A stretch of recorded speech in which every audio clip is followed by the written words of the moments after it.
Break के बाद एक बार फिर से आप सभी का स्वागत है। अब बात करते हैं मुख बधिरों के इस खास बुलेटिन के बारे में। All India transports welfare association की ओर से आज सभी ट्रांसपोर्ट बंद रखने की अपील की गई है। एसोसिएशन ने इस बंद का ऐलान पेट्रोल और डीजल के बढ़ते दामों को लेकर किया गया है। देश भर के करीब 40,000 व्यापारी संगठनों की ओर से ये बंद बुलाया गया है। ये विरोध पेट्रोल डीजल के बढ़ते दामों, जीएसटी, ई वे बिल समेत अन्य मसलों पर है। इस दौरान एसोसिएशन से जुड़े बाजार रात 8 बजे तक बंद रहेंगे। संगठन ने जीएसटी सिस्टम की समीक्षा और टैक्स स्लैब को और सरल करने और कारोबारियों के नियमों के अनुपालन के लिए इसे और तार्किक बनाने का आह्वान किया है। व्यापारियों के बुलाए गए भारत बंद का दिल्ली में कोई असर नहीं दिख रहा है। दिल्ली के कई बड़े बाजार आज सुबह भी सामान्य तरीके से खुले। वहीं खान मार्केट, लाजपत नगर, करोल बाग, चांदनी चौक सहित अन्य कई मार्केट्स ने बंद का विरोध किया और ना होने का फैसला किया, जबकि देश भर में इसका मिला जुला असर नजर आ रहा है।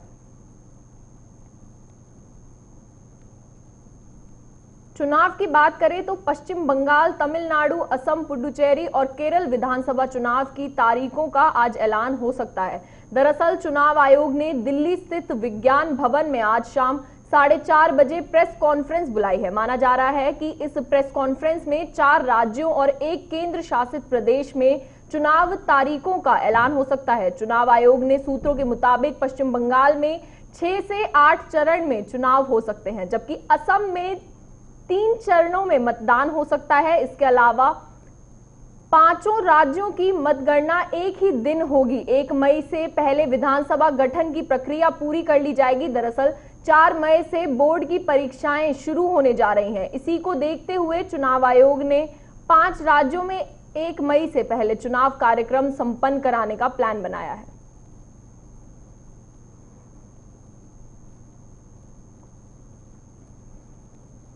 अगली खबर की बात करें तो गुलमर्ग की वादियों में आज से देश के विभिन्न राज्यों से आए खिलाड़ियों का जुनून और जज्बा देखने को मिलेगा, क्योंकि आज से गुलमर्ग में खेलो इंडिया विंटर गेम्स का दूसरा संस्करण शुरू हो गया है। इस प्रतियोगिता का उद्घाटन प्रधानमंत्री नरेंद्र मोदी की ओर से किया गया। उद्घाटन समारोह के अवसर पर राज्य खेल मंत्री किरण रिजिजू भी मौजूद रहे। बता दें कि आज से शुरू हुई ये खेल प्रतियोगिता 2 मार्च तक चलेगी। प्रतियोगिता का आयोजन युवा सेवा और खेल मंत्रालय और J&K स्पोर्ट्स काउंसिल कर रहा है। इस प्रतियोगिता में देश के 27 राज्य व केंद्र शासित प्रदेशों से 1200 खिलाड़ी भाग ले रहे हैं। प्रतियोगिता में 9 विभिन्न प्रकार की खेल गतिविधियां आयोजित की जाएंगी। इस खेल में महोत्सव में snowboarding, skiing, Nordic ski, ice stock, ski mountaineering, ice skating, snowshoe दौड़ सहित 9 खेलों में खिलाड़ी अपनी प्रतिभा का प्रदर्शन करेंगे। प्रतियोगिता के दौरान सांस्कृतिक गतिविधियों के साथ स्थानीय कला और व्यंजनों के स्टॉल भी लगाए जाएंगे।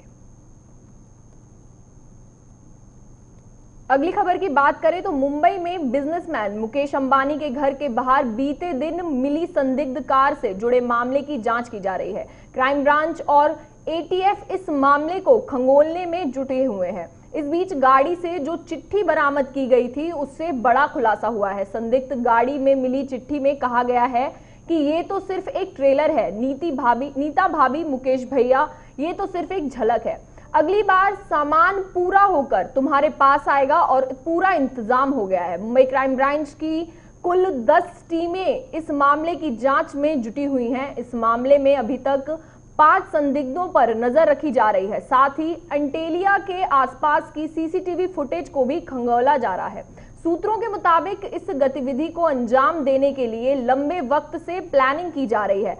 आरोपी गाड़ी के घर के और भी करीब खड़ा करना चाहता था, लेकिन अधिक सुरक्षा के कारण ये नहीं हो सका। उसके द्वारा अंबानी परिवार की हलचल पर नजर रखी जा रही थी। हर कन्वे को ट्रैक भी किया जा रहा था।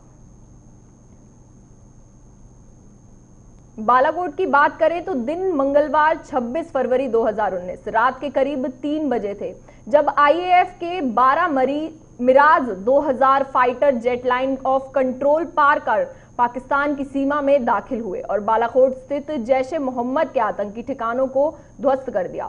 जी हां, आज बालाकोट एयर स्ट्राइक के 2 साल पूरे हो गए हैं। सरकारी दावे के मुताबिक मिराज 2000 ने आतंकी ठिकानों पर करीब 1000 किलो के बम गिराए, जिसमें तकरीबन 300 आतंकी मारे गए।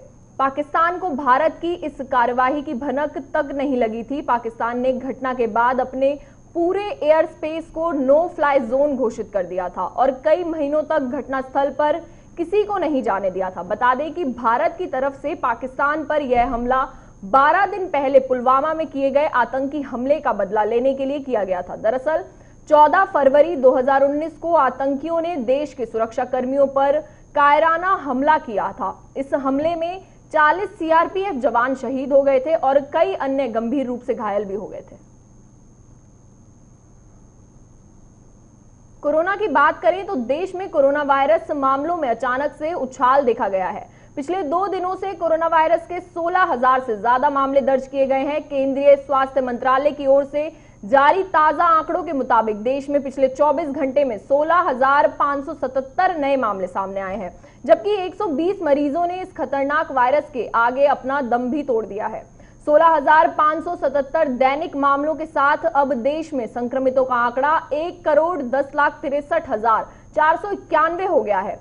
देश में अब तक कोरोना से 1,56,825 लोग अपनी जान गंवा चुके हैं। इसके अलावा पिछले 24 घंटे में 12,169 मरीज अस्पताल से ठीक होकर अपने घर वापस भी लौटे हैं।